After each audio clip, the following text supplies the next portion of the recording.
I call the meeting to order. We'll conduct the welcome and state the purpose of the meeting. Or is this mine? Oh, sorry. I just didn't know if you wanted that. If you want that, you're welcome. Oh, okay. All right, I call this meeting to order and welcome everyone in attendance and those viewing the meeting on live stream. Thank you for being here. All of our board members are present. We will start our meeting with the Pledge of Allegiance by Kristen Sluter.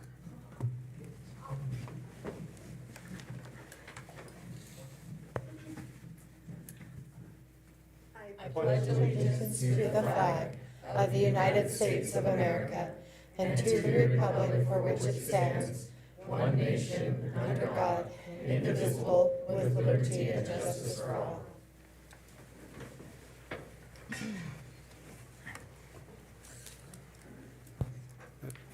Sorry. Oh, thank you very much. Okay. I hereby call this meeting to order. I would like to thank tonight's presenters and everyone joining in person and via live stream. Thank you for being here.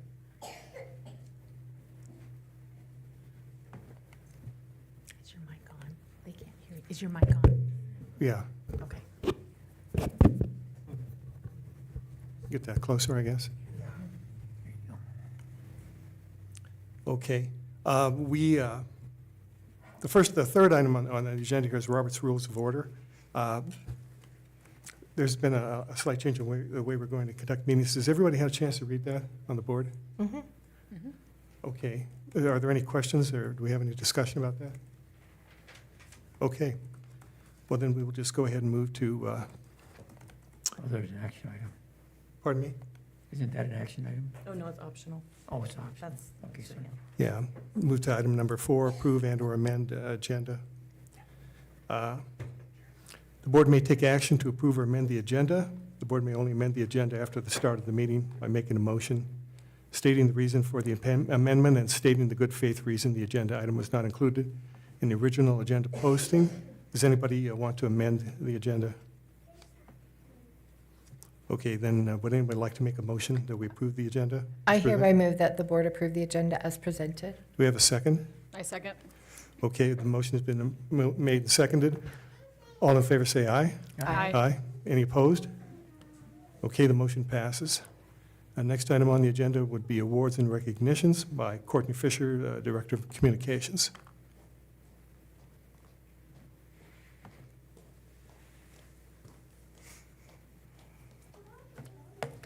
Okay, good evening, Mr. Chair, trustees, Ms. Johnson and Dr. Howell, our student representatives as well that are here with us tonight.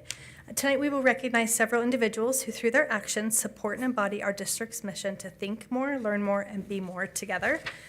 First up, we have our Cake Awards, our February Cake Awards. School District 25 believes a safe, supportive, caring, and respectful environment is critical to student learning. The School District 25 Education Foundation, in partnership with the Johnson Family McDonald's, supports the Learner of the Month Award to recognize one elementary learner and one secondary learner every month from October through May. The Cake Award celebrates positive character, attitude, kindness, and encouragement toward others. Nominations are submitted by a teacher who has observed the nominee's behavior and are approved by the school's principal.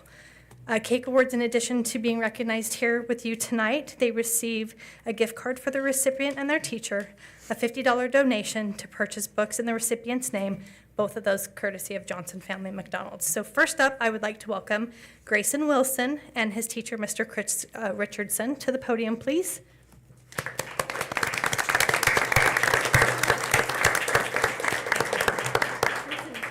Grayson, if you'll just come stand kind of right here at the corner, and then Mr. Richardson will stand with you. So welcome, Grayson. Grayson's in the 5th grade at Wilcox Elementary School, and he was nominated by his teacher.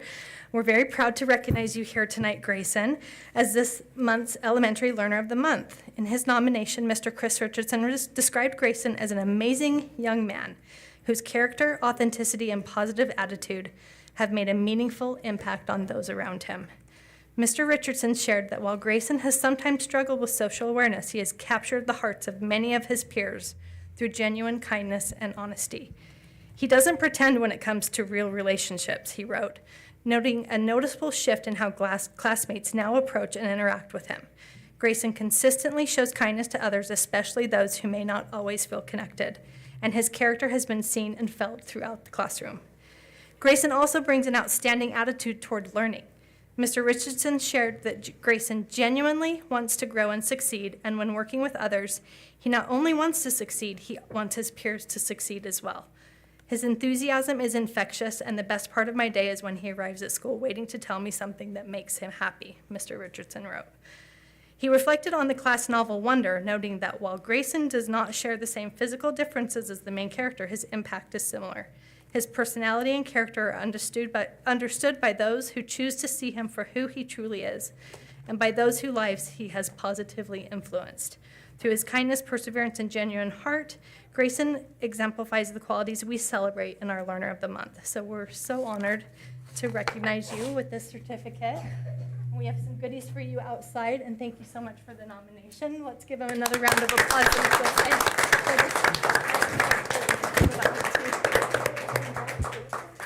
Thank you, Grayson. That's just outstanding. Thank you so much for the nomination. Congratulations. Thank you.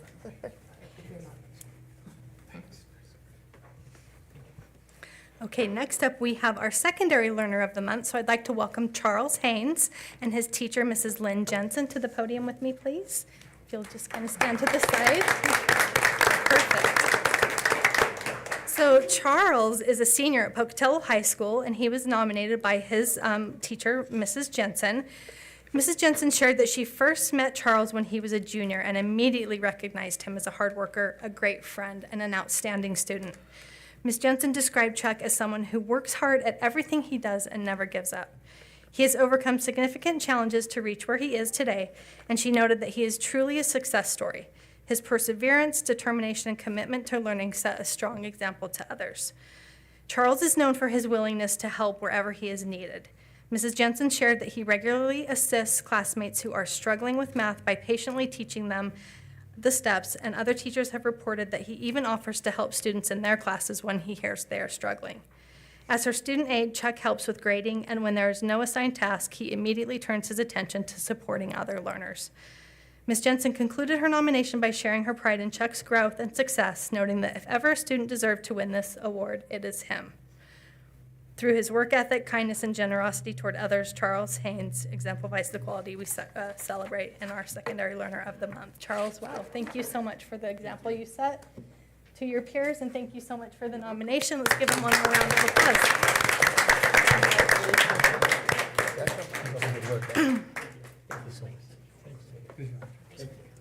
Thank you. Nice to meet you. It's so nice of you to help. Thank you. I'm working on it. Excellent. That's wonderful. Thank you so much. Next up, we have our PIES Award. Our Employee of the Month PIES Award recognizes our employees who positively influence educational success. This award is for employees who go above and beyond in that effort. Our PIES Award recipients receive $50 gift card from Lookout Credit Union, our educational partner in this award. And we're being a little under the radar on this, I hope, but would Miss Renee Johnson join me at the podium, please? You have to come over here. Come on this side so everybody can see you. Oh. So Renee Johnson is the executive assistant to the superintendent and also serves as our board clerk. She was nominated by trustees Heather Clark, Jim Facer, Megan Furness, and Deanna Judy. We are very proud to recognize you as the February PIES Award recipient. Renee embodies the PIES standard through her professionalism, deep expertise, and unwavering commitment to supporting the work of the board and the district. Those who work closely with Renee describe her as an exceptional colleague whose influence is felt in every aspect of board operations. Trustee Jim Facer shared that Renee's ability to work with people is remarkable. She is personable, friendly, and considerate, creating a positive atmosphere for all who work alongside her. He noted that even in challenging conversations, Renee guides the board with professionalism and grace. Trustee Furness highlighted Megan's role in ensuring effective, organized, and legally compliant board meetings. We know how important that is. She wrote that Renee plays an essential role in preparing for and facilitating successful board meetings. Her thoughtful planning and steady guidance allow the board to focus on governance. Megan also praised Renee's meticulous record keeping and exceptional recall, noting that her accuracy provides a reliable record of past discussions and decisions. Renee's commitment to legal and policy compliance is a recurring theme in her nominations. Trustee Clark highlighted Renee's organizational skills, attention to detail, and calm professionalism. She handles last-minute changes with grace and efficiency, Heather wrote, adding that her knowledge of district procedures and policies is both impressive and indispensable. Deanna Judy also emphasized Renee's precision and dedication, stating she has an uncanny ability to be precise and rarely makes mistakes. Deanna described how Renee supports the board by clarifying procedures, ensuring open meeting law compliance, and even anticipating needs by providing materials before questions arise. She wrote, "She is what a board clerk should be." Across every nomination, one message is clear. Renee is the steady, knowledgeable, and welcoming presence who helps ensure the board's work remains accurate, transparent, and focused on the success of learners, staff, and the community. Her ability to balance professionalism with warmth encourages teamwork and strengthens trust throughout the district. We all are so lucky to have Renee on our team. So Renee, with that, thank you so much for your example. Love you so much. You receive $50 for the, and then the board will get $25 and we'll buy you a pizza or something. So I've got a certificate, whoever wants to. Just give it to Renee. Okay. I'll give it to Renee. I think we should just add it to Renee's. Congratulations, I'm sorry. I missed my- Oh, no, it's all good. It's Yes, all good. thank you, thank you. Earned it? Okay. Back to work. Right? We'll wait for Renee to sit down one more. And then lastly, I have one more recognition for you this evening. Would Tanya Wilkes please join me up at the podium? Tanya? Your family can come too if they would like to. I know they love the limelight. So tonight we're recognizing Tanya for a significant honor that she recently received from Idaho State University. You may have already seen this in the paper, but I wanted to recognize her in front of the board as well tonight. Tanya was named a recipient of the National Girls and Women in Sports Award, which recognizes local women who demonstrate outstanding dedication to empowering girls and creating meaningful opportunities for women in athletics. This award celebrates individuals whose leadership, advocacy, and commitment has made a lasting impact on youth development and sports in our community. Idaho State University selected Tanya for her exceptional service to schools and youth across our region. ISU formally presented Tanya with this award last Tuesday at the district office, recognizing the positive influence she continues to have on learners, staff, and families throughout the community. As part of this award, ISU has launched a podcast series called Hear Her Story, and I encourage you all to check that out and hear the highlights from the journey and contributions of the award recipient. Tanya is featured in this series, and her episode is available through ISU's KISU platform. We also invite board members in the community to listen and learn more about Tanya's leadership and impact. Tanya's work reflects the spirit of this award, championing opportunities for students, strengthening athletic programs, and fostering environments where learners can thrive. Please join us in congratulating Tanya and thanking her for the dedication and service to not only our district, but our community.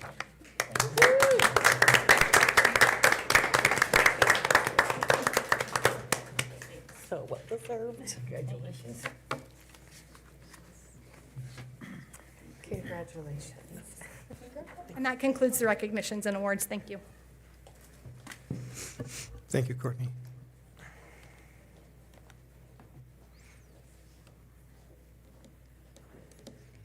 Okay, I believe then we're ready for the reports. Student representative reports. We have someone from Century High School. Thank you. And this is Biza Admasu. Yes, Beza. Beza. Yes. Okay, thank you, Beza. It's nice to see you guys again.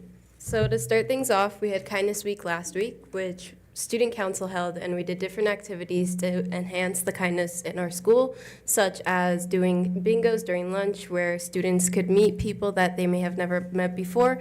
And we also had every student create a chain, which we binded all together to make one huge kindness chain, which is now displayed in our commons. And then this week is Valentine's Week, so we have different things for our student body. Our student council for our freshmen are doing candygrams where they are selling stickers, lollipops, and bracelets where students can buy and then give it to someone else.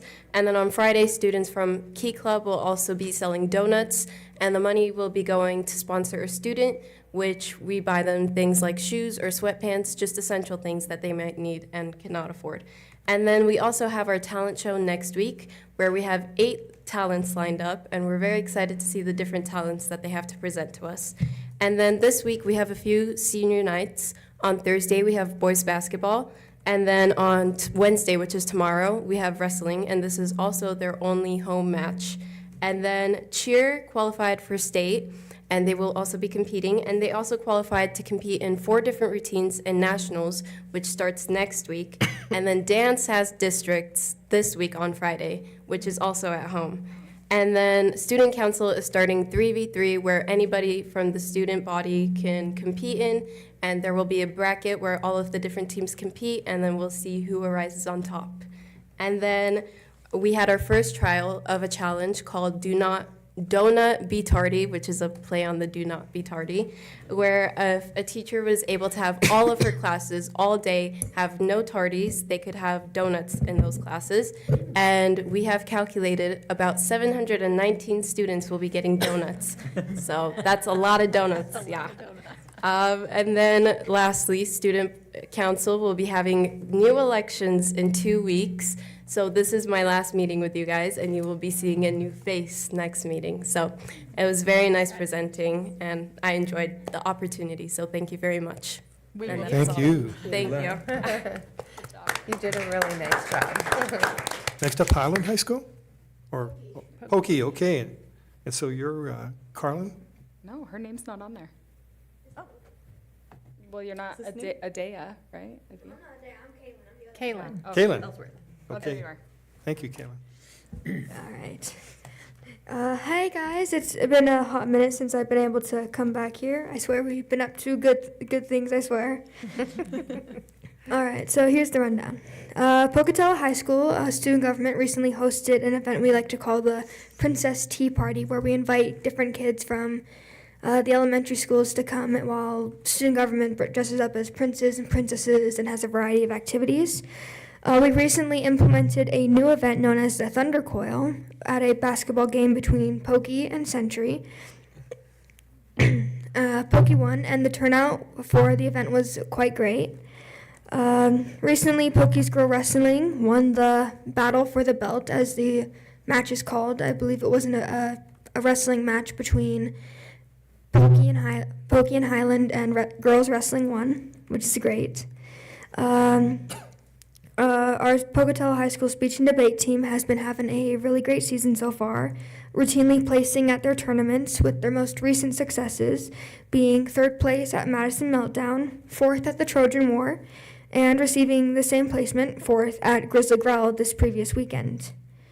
Coming up soon, Pocatello High School will be hosting our Sweethearts Dance on the 21st of this month. And then the following week, our band will have a concert on the 26th. If you'd like to come and show your support to these talented musicians, please do. You're all invited. And lastly, 3 works of art made by 2 of our students and 1 of our teachers was donated to the Painted Symphony fundraiser event. They donated 3, and I'm going to quote this exactly, beautiful painted violins, unquote. And the organization that hosts this event sent their thanks to our administration, and then they relayed that to us. Thank you for your time and continued support of Pocatello High School's activities and students. All I right. saw those violins. They were really cool. Yeah. Aren't Thank they you. on display at the Art Center? Yeah. Mhm. Yes. Thank you, Kaylin. Oh, they're amazing. Thank you. Okay. Next up, we have Communication and Community Information Report by Courtney Fisher.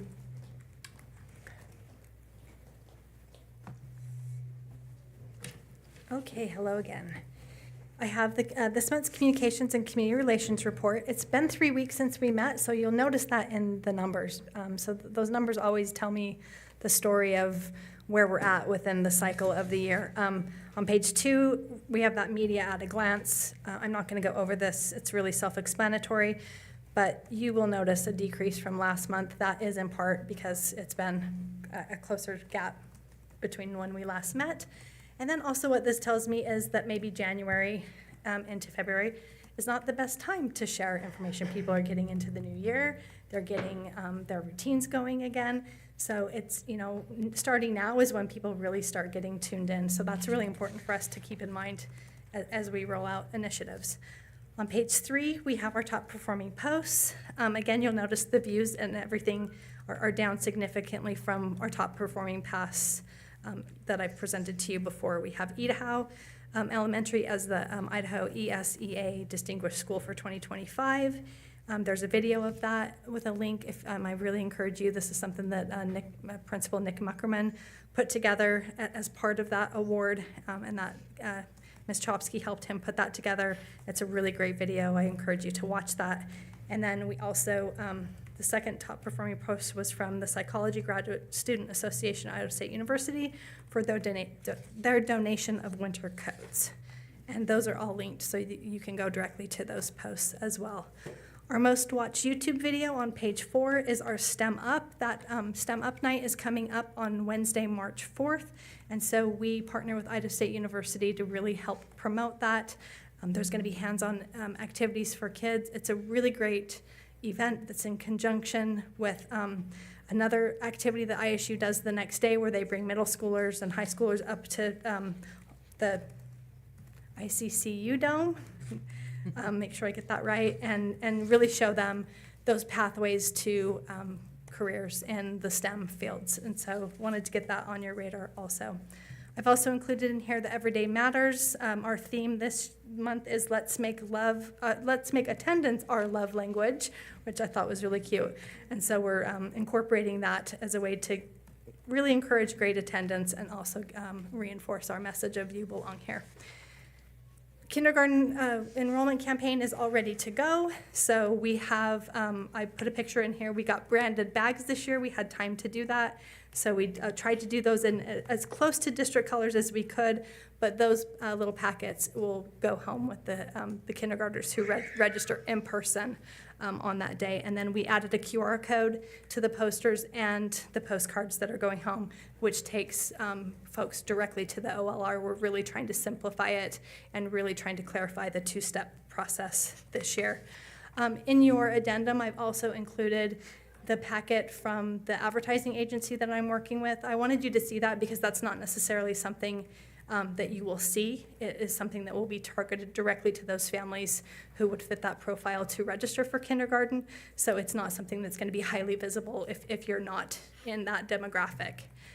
So I wanted you to see what we're doing kind of behind the scenes with that. And then on page 8, I've given you an update of the Terry Perkins Educational Scholarship. We have 31 applications submitted. We have well over a month left for those submissions to be accepted. So I feel like we're in really good shape with those. And so for the community listening, if you have a senior, apply by March 13th. And I've provided a link in that document.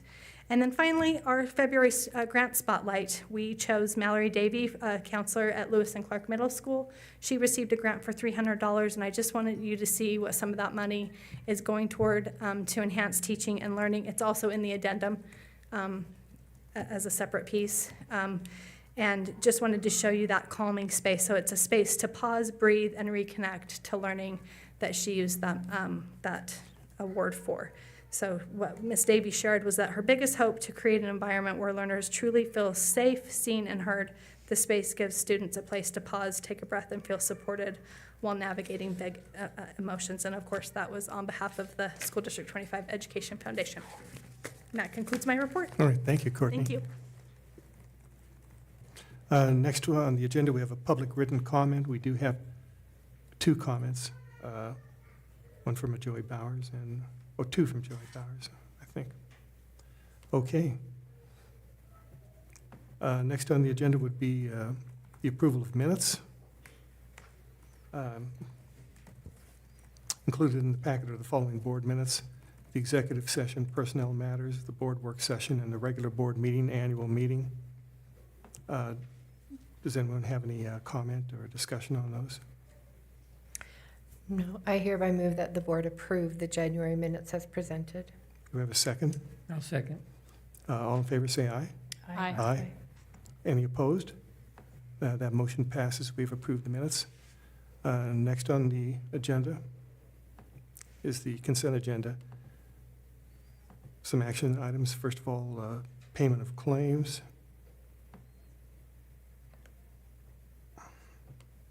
And we have our board bills.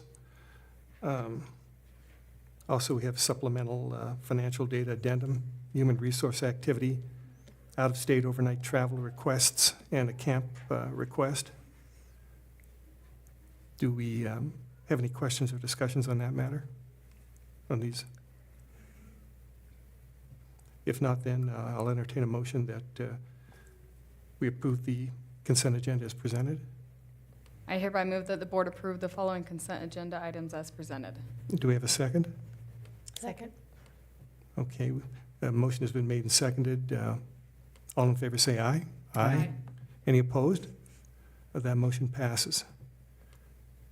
Next on the agenda are the self-explanatory reports, and we have reports here from the Idaho General Fund Review, Capital Improvement Plan, Projects Report, Food Service, Free and Reduced Eligibility Report, Food Service Negative Balance Report, Student Enrollment Report, Student Suspension Report, and Student Bus Ridership Report. They're self-explanatory. Does anyone wish to have any discussion about those? Okay, then now we'll move on to item number 11 on the agenda. That's curriculum and instruction, technology, school safety, and athletics. And the first item there is the dual language immersion program discussion. We recently visited the dual language immersion program at Jefferson School District in Rigby. 4 of us were here. And so, AJ, maybe you give us a brief summary of our visit and arrangements made, et cetera. Yes, good evening, trustees. Last Wednesday, we were able to, 4 board members, myself and Raina Patterson, were able to visit the dual language immersion program at Cottonwood Elementary. The school district has a comprehensive K-12 dual language. They actually call it world language immersion because they have both Spanish and Chinese Mandarin.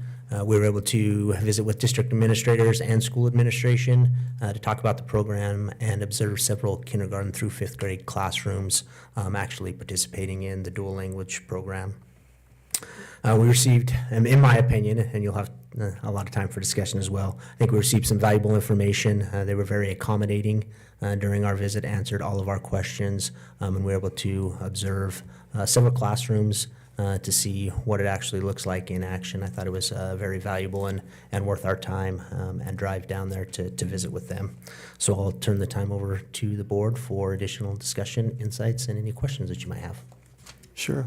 Would anybody like to make a comment? Anyone else? I thought the thing that was surprising to me, kind of surprising, but not really, is that when they initially did a survey as to ask parents and community members, are you interested in a dual language immersion program? I believe it was 75% said that they would want it. And so it's really very highly, it's popular. I think for me, I think this falls into one of our goals as a board and as a district of looking for innovative ways of providing education and providing some of these choices that we've talked about. I think the eye-opener was that it's not something, there would be a lot of heavy lifting in order to make something like this work, and that the way they have it, where it's integrated into existing school buildings as opposed to a standalone, because it would have to start small. And so, this is not a quick fix to our enrollment issues. It would provide, I think one of the things that we've kind of looked at is that it's not necessarily a draw. Well, it would be a draw, for people outside the district potentially, but it would also be a draw from those kids already within the district. And so it would just potentially be a reshuffling. So it wouldn't be an immediate answer to, you know, how do we bring kids back to the district? But the thing that I liked about it is that it again presents that alternative or something more innovative that some of these parents that are looking outside the district, whether it be charter schools or private schools, that they're looking for something a little bit different, a little more nuanced, a little more, and I think that's what I saw, is that that's what this program could grow to become, something that is a draw within our district, to something more innovative. Yeah, I don't think we're doing Chinese. But I will say how impressive it was to step into these classrooms and see these kids engaged. Particularly notable was the kindergarten class. I mean, there was a classroom of, what were there, 12, 15 kids, and they were riveted on every word that this teacher was saying. And you could tell that, you know, because if they weren't paying attention, they were going to get lost. And it was the other thing that was re-emphasized, and a lot of this I'm saying more for Jim's benefit since he wasn't there, but is that how they maintained the consistency of behavior and expectations from both the Spanish classroom into the English classroom. And so that as these kids were making the transition from classroom to classroom, the expectations were the same, the teachers were in sync, and it was very palpable. The amount of, I don't want to say control necessarily, but there was definitely learning going on in these classrooms. And we were able to step into kindergarten, 3rd and 5th or 6th. I think first also. We What was it, visited first? So first we with got a math. good, Went first grade first. yeah, we First grade got a math. really nice spread of watching these different classrooms and the experiences that they were having. And, you know, they're doing something right. I mean, Rigby has a K through 12 program in Spanish and Chinese. So again, I think it's something, you know, it makes it hard as we look at budgets and programs and how do you start new programs. But as I said, this kind of falls back onto one of our key goals of being innovative. And so I'd like to see us look at how we can continue to maybe make this a possibility. Mr. Chairman, Yes. I think one of my favorite takeaways was the administrator, and I don't remember his name right now, but Todd Zollinger, the one over the program, or the Yes. principal, Todd Zollinger. so he explained to us that when they first researched the program, that they were expecting to see higher test scores from 3rd grade on up compared to peers outside of the program. And he said the first year, kindergarten and 1st grade, we saw higher test scores right away. And so just the acceleration of them being able to perform higher, I think is a huge draw to the program. And then they leave high school with 16 college credits in the Spanish program or in the Chinese program. And what was the award or the badge? The bilingual seal. Bilingual. Yeah, they had Yeah. global and state. Global and a state. And they actually are the same qualifications. Yeah. So I think it would really help draw people back to the district, and I think it'll improve our test scores overall, because any little improvement, it's going to raise that for everybody. So I agree with Heather that I think this is a worthy cause for us to continue investigating and seeing what we can do to start that somewhere. Ray, did you want to say something before? Yeah, well, first of all, I want to thank AJ for arranging this. Yeah. Thank you very much. It was excellent. I certainly enjoyed it very much. It was very informative. They really rolled out the red carpet for us. I mean, we had as much time as we wanted. They were just really very friendly, and I learned a lot. I was impressed that going into the Spanish classrooms, I studied a little Spanish, and they were getting into different verb tenses, I think, when we went over to the 5th grade. And, you know, and again, everyone paid attention very well. We really learned a lot, and I want to thank you for that. Jim, do you have any questions in regards to our visit, or? I don't, you know, it's neat to hear what you guys got to see. Well, I agree with everyone. It was very impressive, and thank you very much. I did have a couple of other things that I thought were really impressive. They don't use like a discipline to take kids out of the program. that's not based on discipline or any of that. This is their education. And the only time a child is taken out of the program is if they elect to go out of the program, and then they are not able to go back in the program. And then also, the other thing that I really thought was important to note is that this isn't new teachers being hired. It's not a new building, it's not a new place, it's not any of that, because we don't have funding for anything like that. It's existing FTEs, no new staff. It's someone who is able to teach the Spanish is teaching that. And then if we did start, they said that a K1 would be easiest and would not be difficult, because you can enter it in first grade and still be able to catch up and really be able to do well. And they limit kids entering the program to third grade unless they can do outside testing to prove that they are able to keep up, and then they can enter the fourth grade if they did outside testing, say a student moving into the district. So I thought that was really interesting. One thing I did forget to mention too, they said this was the first year they had people graduating, going through the whole program, graduating seniors, and that was impressive, and that they were earning 2 years of college credit for Spanish, or I guess the Chinese program started later, so they were getting credit for Spanish 101 and 102, and Spanish 201 and 202. So they would have a full credit for 2 years of college Spanish. So very, very impressive program. I have one other comment, maybe you can elaborate on this. So the other thing that was important is that it was not replacing their English language program. So it wasn't just an automatic given that those kids that were in the ELA, is that what it is? ELL program? Right. That those were separate. Two separate They were two programs they separate were still running. programs. So it wasn't just meant for kids, that are trying to learn English, so. But it was cool to see that the kids who were learning English from Spanish, they were the stars of the classroom. It was kind of a reverse. And so it was really cool because they were the ones that were helping the other kids, and they were, answering the questions, and kind of a model. And that was really cool to see too. Mr. Chairman? Yes. So I just want to add that on top of what she was saying is that in the younger grades, it's a 50-50 split, right? They're doing English half the day and their immersion language the other half. But in the younger grades, they were still catching on. But then when we got to the third grade math, they were speaking to each other in Spanish. And then we went to the fifth grade where they were doing Spanish grammar. The girls were having a conversation in front of us that had nothing to do with their assignment. They were just chit-chatting away. And I was so impressed with that these fifth graders that are 11, 12, were that fluent by that point that they were just having conversations together. So impressive. Yeah. I was impressed with just how on task they were. They were really on task. And I know that Todd told us, but by the fifth grade, they were fluent. He would speak to them in Spanish, and I witnessed that. And, again, just very, very impressive program. Would anyone else like to make a question or comment?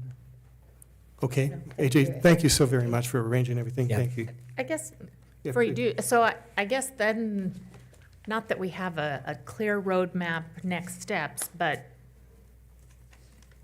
what are next steps? I mean, what would you envision? I mean, what is it, the things that we need to be looking at to even decide on feasibility? I mean, obviously, space is an issue, staffing is an issue, and I guess it's just, this is the first time we're talking about it publicly, soliciting anyone that has feedback or interest or, I guess that's kind of my question is how do you envision? Good question. or Just do you thinking have as. Do you have a vision? I've thought about a few things, which I think we all have as we've been there, and possible options. Obviously, wanting to get a little guidance from the board in terms of this. Is this something you are even interested in us pursuing as a district, looking at what those options might be, but also maybe at some point considering a possible survey to see what may be the interest of our community if that is something we want to move forward with and look at, but also looking at, as we get into the budget season, numbers and what that would look like. And obviously, this wouldn't be something that we would be looking at starting for next school year. Right. It would take us some time to put this together and determine everything from the logistics to buildings to staffing to what we'd want this to look like K-12 as a comprehensive program, knowing that if you're going to start this, we'd want to be able to maintain it and continue it. So I think beginning those discussions and looking at, this will take us several months, but I would say that we kind of, if the board is interested, which based on tonight's conversation, I think you are, unless I misunderstood the discussion tonight, we continue to discuss that as a cabinet and look at options and just move forward in terms of looking at what potentially a program might look like and how we can make it work. I would be interested, as long as we are not hiring new or opening new buildings, anything like that, because they really emphasize the fact that they wouldn't be able to do that. Right. If it was no more FTs, they don't have the money for that, and I think that it's wise to use, because they're able to more than fill the classrooms that they have with the language, so that, the two, like say it's a 2-by school, 2 of every grade, 1 is Spanish and 1 is English, and they are more than able to fill that Spanish with those kids that are there, and they have a waiting list. So was impressive to me. I Yeah. think that's what some of our challenges will be, is that most of our elementary schools do not have those extra classrooms. Capacity for, Capacity. that And so how big you of a would look program. at adjusting for that. But obviously, further down the road to kind of look, those are just some of the things that kind of cropped up. But I don't think we should shut the door and say, I think there's a lot of due diligence to still look at it. So I would be encouraged and hopeful that we would. Okay, sounds good. We'll continue to work on it, and I'll be getting back to you at some point in the future. And No. as you have ideas, you can reach out to me as well. Thank you. Thank you. Okay, thank you. Next on the item would be the spring athletics schedule and travel action. Tanya Wilkes. So you have multiple pages in front of you of our spring sports. We start off with Highland and then Pokey, and then following up with Century schedules listed below. I just wanted to recognize as well, some of you asked if we still use Hallowell. That's listed there, so you can kind of see that. Do we have any questions? No, thank you for that A lot of work, explanation. so thank you. I'm excited for spring. Okay, so no discussion and no more questions. Okay, Tanya, thank you very much. Next would, We need We need action. we're not going to do that? We need action, a Mr. motion on Chairman. that. Oh, a motion. Yeah. Oh, okay. Oh, that's right. That's an action item. Okay. So does anyone want to make a motion that we approve the schedules inclusive of travel at the time of this meeting? Sure, I move that we approve the spring athletic schedules and the time of the travel. I second. Is there a second? Okay. Any discussion? All in favor, say aye. Aye. Aye. Anyone opposed? The motion passes. I'm sorry, I have to go. Okay. Trustee Judy has to go. Sorry about that. And Clark. Oh, and both of you, okay. Got to catch an airplane. We might All as well right. go. Let's just go. All right, well then, we're ready to move to item 12, human resources, and a minor? No? Okay, no one there. Business operations, budget, maintenance, transportation, Mr. Jonathan Balls.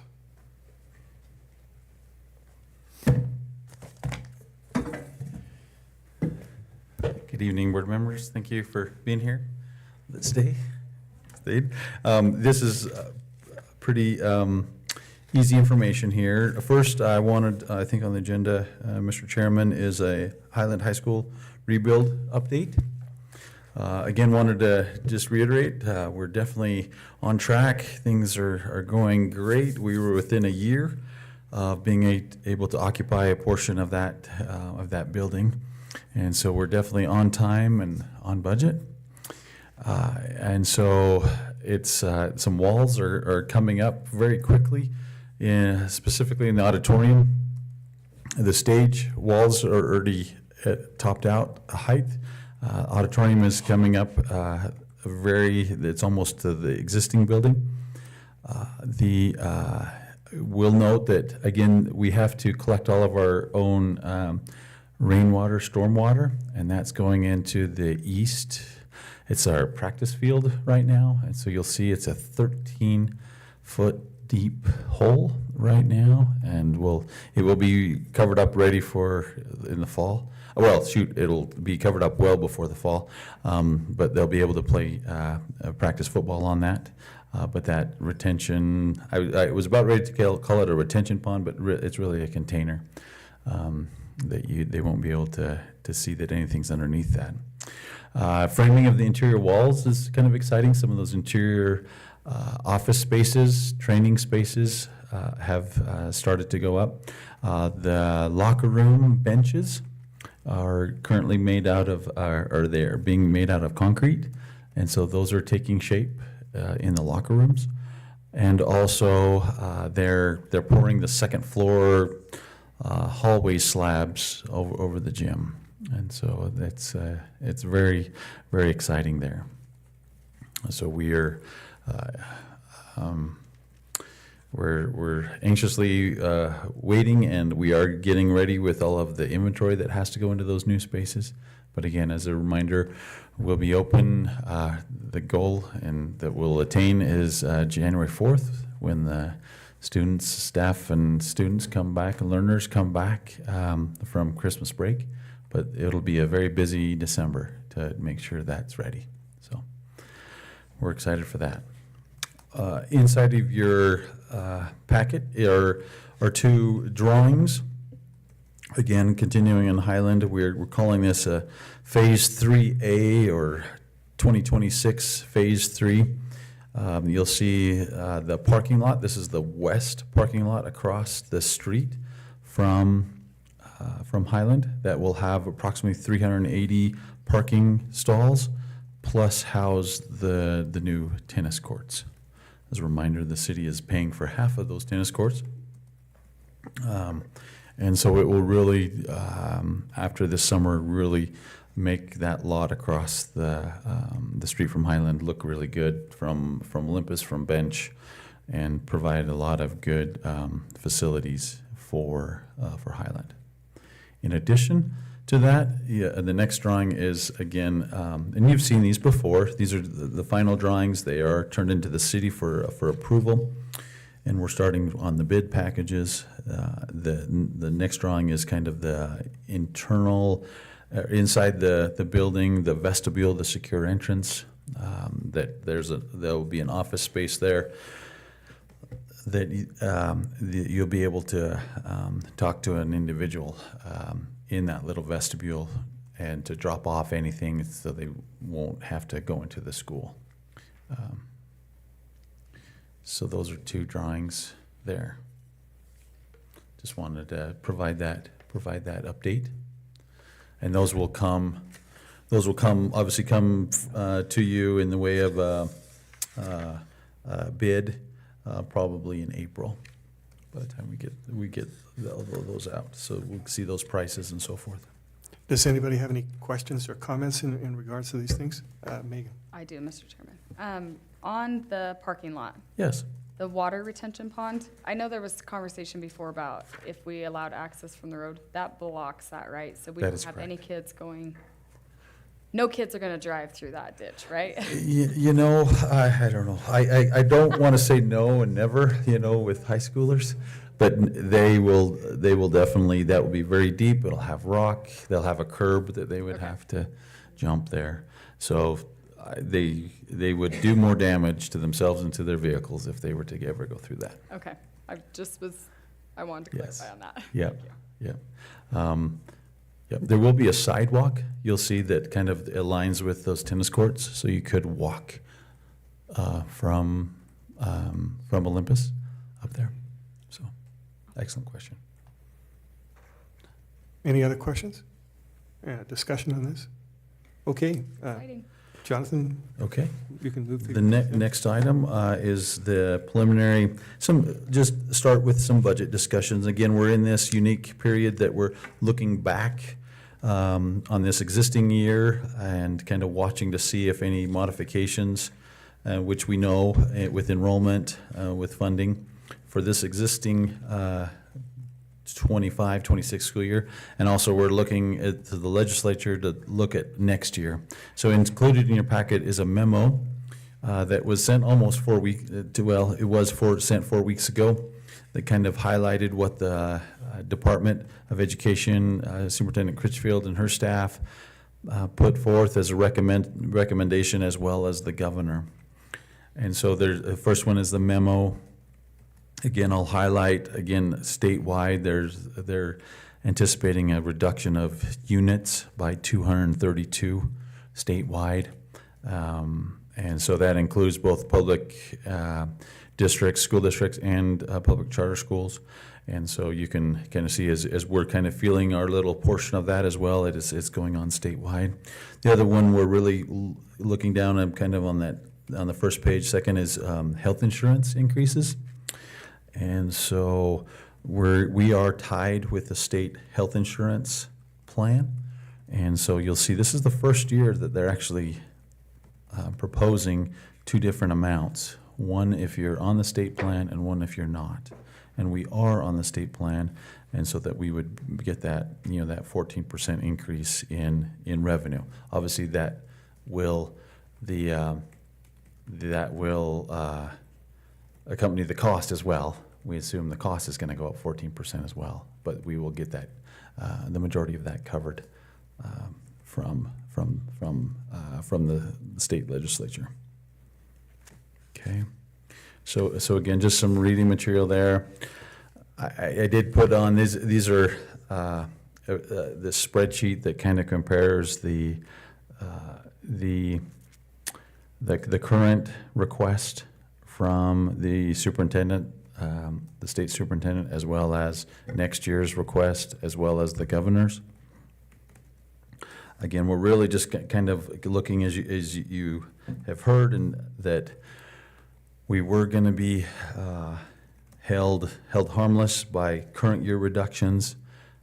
The JFAC committee said, well, let's see what it would look like, 1 or 2%, but that didn't materialize, thankfully.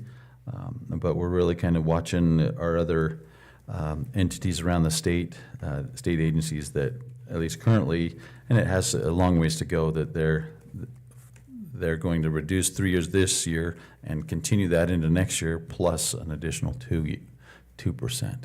And that's for everybody, at least right now. The last update was everybody except for K-12 education, Medicaid, the prison, and the police departments there. So we're, as always, just kind of having our eye towards Boise and kind of watching that legislature to see how things are going, commenting where we can. So that's what we're looking at for next year.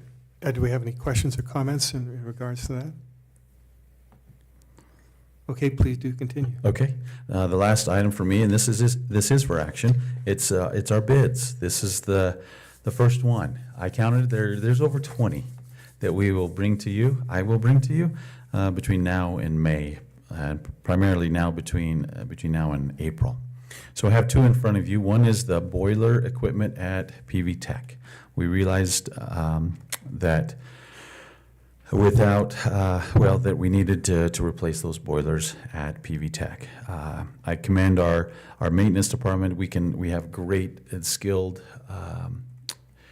maintenance department, and when they have the time and we can allocate those resources to our capital improvement projects, we can definitely save some money, and that's what we feel that we're able to do that by purchasing the boilers from the boiler equipment from vendors, and that we would install them ourselves with significant savings. So again, we went out for an RFQ, request for quote. We 3 vendors were invited to provide a quote, and you'll see those in the chart below. It's our recommendation that we award the boiler equipment quote to Silver Creek in the amount of $104,382.36. And so along with what we anticipate for installation costs, we anticipate that we will be under budget by $170,617 from what we had budgeted for this line item.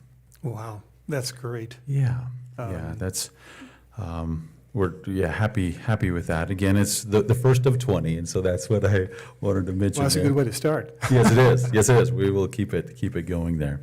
The second big that we need to. But before you start the second one, I just Oh, wonder if please, anyone yes. has any questions or comments in regards to the boilers? Okay, please do. Okay, thank you, Mr. Chairman. Sorry about that. No, that's okay. The second one is our school bus. So and I'll get to this, we really needed 6 school buses, but for budget, and we didn't know where they were exactly going to come in, we went out to bid for 5. And these are the larger 77-passenger conventional school buses. We did look to get bids for diesel and gasoline. In the end, we decided to still recommend with a diesel. That's our entire fleet, and so you'll see that we had 3 vendors invited to bid, and we received 3 bids back, and you'll see that in that chart there. It's our recommendation that the board award the bid to Rush Truck Center in the amount of $743,350 for the 5 buses. That being said, as I mentioned, we do need a 6th bus, and so right now, as it stands, the savings it's not the savings, it's the bid award minus the estimated budget. It comes to $281,651. We would like to go out for that last bid for the 1 bus, almost do another bid. And we spent some time with legal, looking at the statute, and appreciate Superintendent Howell and Ms. Johnson and our business office, looking through the statute.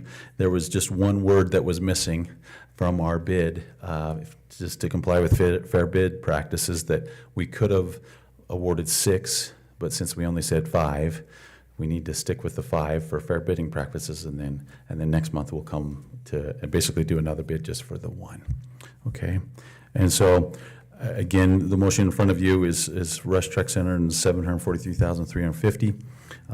But we would like to bring 1 more bus back, and even with that 1 bus, I want to just say, just to make sure you're all aware that, again, even when we add that 6th bus, we will still be under $131,000 in budget savings. A total for the... Yeah, correct. For the total just the bus? For the 6 buses. No, just for the... So including the boiler, that's about $300,000. Correct. Well, Correct. very good. Thank you. Yes, yeah, we're very excited that, just to throw it out there, and I could look to see when it's coming, Century's roof, Pocatello's fire system, those are the ones those are $1 million plus, and where if we're off on our budget, it could eat up that entire amount, so. It's good to have a cushion. Yeah, it is good to have a cushion, Mr. Yeah. Chairman, that's true. Does anybody have any questions or comments in regards to the buses? No. Just Okay. what happened that it went from 5 to 6? A couple different things. If you remember, we donated a bus that the engine blew up. Well, it was because we normally are waiting 6 to 8 months for these buses. There's actually one of the vendors that are actually 18 months out in buses. And so we try to push them as far as we can, and typically we would get them in maybe 3 to 4 months, probably pre-COVID. But since we're waiting so long, to get the buses that we already have there, that's what we thought. Well, let's see if we can just get that 6th one, just to make sure it's in the rotation to get there. Yeah. Yeah, that makes sense. If that makes sense, yeah. Yep, thank you. Yeah. Okay, well, if no one has any questions or more discussions on the topic, I'm ready to receive a motion for this. I hereby move that the board award the following bids as presented. So we have a motion, do I have a second? I second. Okay, so we have a motion and a second that we award the following bids for the boilers and the buses. All in favor, say aye. Aye. Aye. Any opposed? No, the motion passes. Thank you, Jonathan. Thank you, Mr. Chairman.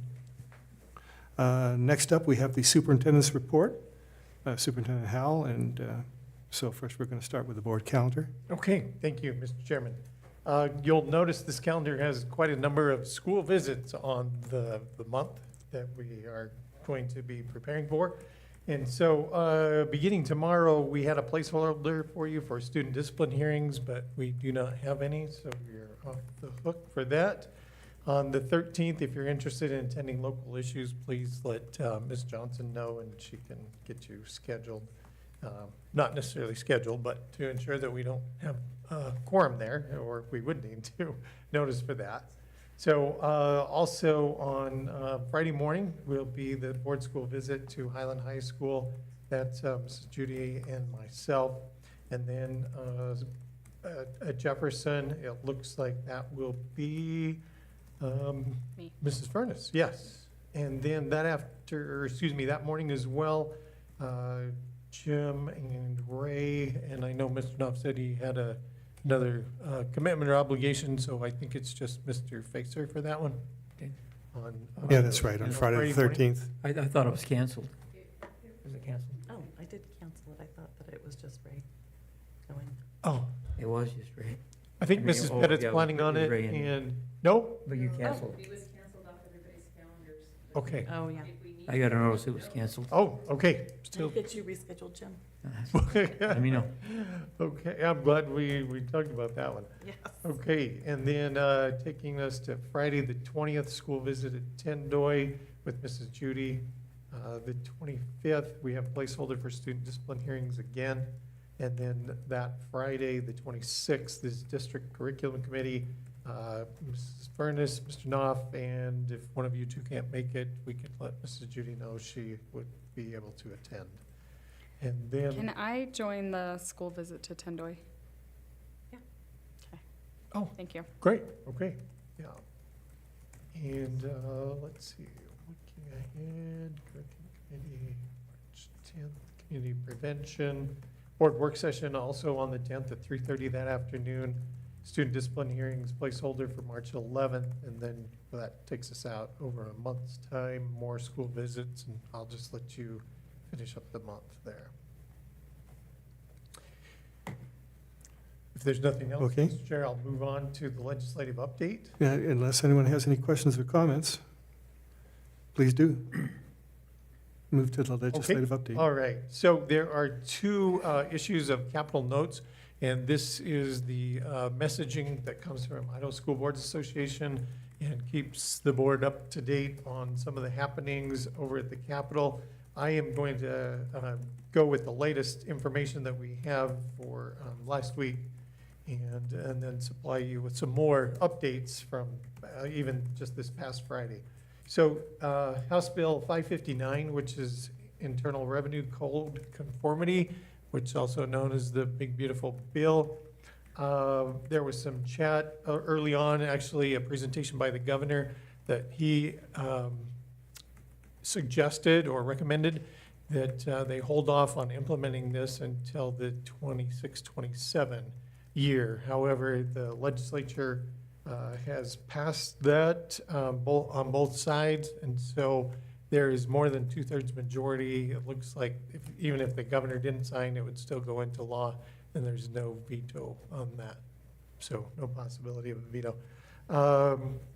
In fact, it was quite overwhelming. House side 59-9, Senate side 28-7. So that may create a little bit of some, I don't know, we'll let the tax commission figure it out, and we'll see where that goes. Next up, you can see virtual education in charter schools. They're looking at providing more oversight and supervision, and so that one is moving along. I think it was presented in House, but I'm not sure what the vote was. The Blaine Amendment repeal HJR 7 it did come out of committee, And in fact, it went through the House, I think, today, and 41 to 28. So there were more in favor, but because this is a constitutional amendment, potentially, it would require 2/3 majority. So this did not pass. And that's in regard to the Blaine Amendment, which talks about a system of a public and thorough uniform school system. And so the Supreme Court, this was argued in front of them in the past month, and they came out and said that in regards to, it had no bearing on private schools, and so they upheld that on their side. And that was in regard to the $50 million that was allocated by the legislature last year. And that was being argued that it was against the Constitution. And so I think the legislature looking to repeal it so there wouldn't be any question, but they didn't get the 2/3, although the Supreme Court upheld the defendants, essentially. So it's still in place, and apparently the legislature can still fund private schools. So that's a lot on that one. Special education funding, HGM 11. That actually went to the Senate for a vote as well, and 40 to 28. And that's a memorial that would just suggest or recommend, I guess, again, recommend that special education be funded by the federal government per their commitment of 1975 with regard to IDEA. And so currently, the federal government only supplies about 12%, and what was enacted was more like 40%. And so, yes, that made it through the House. Oh, that did pass through the House, great. Yeah, yep. So cardiac emergency response, we'll keep an eye on this one. I had Ms. Wilkes fill out a survey for ISBA. Basically, the schools would have to, public schools would have to provide AEDs and training to all the staff and have those available for the day and activities and so forth. We are forward-thinking, and we received a donation from Portneuf a while back, and so we've been able to maintain those because the pads have to be replaced and batteries. So we are already taking on that responsibility. Yeah. So that may not have much of an effect on us because we're doing it already. May I ask a question on that? Sorry? And training. Yeah. And training. I was going to PD. ask that. On the first Yeah. aid training, is that part of it? Yeah, There. with our emergency response teams. Primary part of it. Mhm. Okay. All right. I think that covers a majority of those, Mr. Chair. I know Mrs. Judy said that she would roll hers to next month, so she might have some other insights into Oh, the legislative update, okay, because she's our representative for that group. yes, excellent, Okay. yes. Next up are the ISBA winter workshops. There was a notice that went out, and I think it was Mrs. Judy who asked maybe to find out the interest of the other board members, if you would be interested in having ISBA trainers come and talk to you about any of these. Her thoughts were preparing for budget challenges or support improved student success. So I don't know if you want to give that some thought and provide your feedback to me, Mrs. Johnson. Let's have a brief discussion about that right now. Okay. I mean, so you say, but Deanna is in favor of one or both? That's I believe it was both. what, yeah. Uh-huh. Who would like to comment? Well, Megan. Mr. Chairman, I do believe that both of those on that right-hand side are applicable to us right now. And they fall in line with our board goals. So I think either one would be very beneficial. I also do think the effective and efficient board meetings would be good, just where you're new in your spot and then we just get a little more practice. But my top two would be those right ones. Well, training can never hurt. I mean, Yeah. I guess, so I think I agree also too that I like the two on the right, preparing for budget challenges and because we definitely have challenges ahead of us, and it's going to affect everything we're looking at, including the dual immersion program and et cetera. And of course, we're always interested in improving student success. I guess the only question we would have would be, what's the timeline for us to decide on this? Because I would like to get more input from, Yeah, Yeah, this is open to whenever. So as soon as the board's available, I just check with ISBA to see when they could come in and provide that training. okay. Well, I They're think pretty we flexible. pretty much have a consensus that we're interested in the two on the right. And so maybe we can just decide whether we want to do one or two when we have a full quorum, or a full complement of our trustees. okay, yeah. All right, thank you. So I would suggest that we look at the budget challenges first and then student achievement second. Again, just Yeah. the timeliness. No, I that's all. agree. I think that's a top priority. If we were only going to schedule one, I would definitely want preparing for budget challenges. What do you think, Megan? I agree. Jim? Okay, well, there's pretty much a consensus right there. Okay. I And then could send there out an was email to see if March or April is like a good fit for everyone. And then Pardon try me? and get that scheduled with ISBA. Yeah, okay. Well, let's do so. Okay, let's see, I think, who do I have left? School board meeting schedule? Yeah, school board meeting. So we actually presented this schedule back in December, I think it was, to you. And then typically we would have had a vote on it within the next week or two. And somehow we must have thought we'd already done that or something. So this has not changed from when you saw it before. If you've had a chance to look at it from the time that it was distributed, again, the days and times are comparable. I would say very comparable to even this year and previous years. Tuesdays, second and third for board meetings and work session, holding student placement hearings not placement, excuse me, discipline hearings every couple of weeks as a placeholder on Wednesdays and so forth. So I think this is, again, very familiar territory for all the board members. Okay, so yeah, again, we did discuss this. Does anybody have any comments or questions about this? I got no comment. Okay, well, then it is an action item. And so would anyone like to entertain a motion that we adopt the schedule as presented at the meeting? I hereby move that the board accept the board schedule as presented. Do I have a second? I second. Okay, the motion has been made and seconded that we approve the board work session of the schedule for the calendar. All in favor, say aye. Aye. Aye. Any opposed? The motion passes. And so that looks like we've covered everything on the agenda. And so I'm ready, if someone wants to make a motion that we adjourn. I hereby move that we adjourn. I second. Okay, we have a second and a motion. All in favor, say aye. Aye. Aye. And we are adjourned.